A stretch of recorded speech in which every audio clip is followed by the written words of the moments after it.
بہت سی بھلائی پیدا کر دے۔ اور اگر تم ایک عورت کو چھوڑ کر دوسری عورت کرنی چاہو اور پہلی عورت کو ڈھیر سا مال دے چکے ہو تو اس میں سے کچھ مت لینا، بھلا تم بہتان لگا کر اور کھلا گناہ کر کے اپنا مال اس سے واپس لوگے؟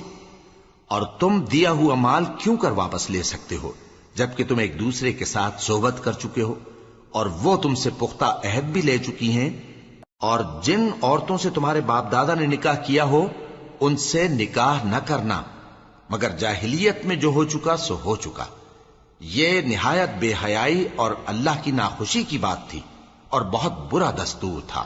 تم پر تمہاری مائیں اور بیٹیاں اور بہنیں اور پھوپھیاں اور خالائیں اور بھتیجیاں اور بھانجیاں اور وہ مائیں جنہوں نے تم کو دودھ پلایا ہو اور رضائی بہنیں اور ساسیں حرام کر دی گئی ہیں، اور جن عورتوں سے تم خلوت کر چکے ہو ان کی لڑکیاں جنہیں تم پرورش کرتے ہو وہ بھی تم پر حرام ہیں۔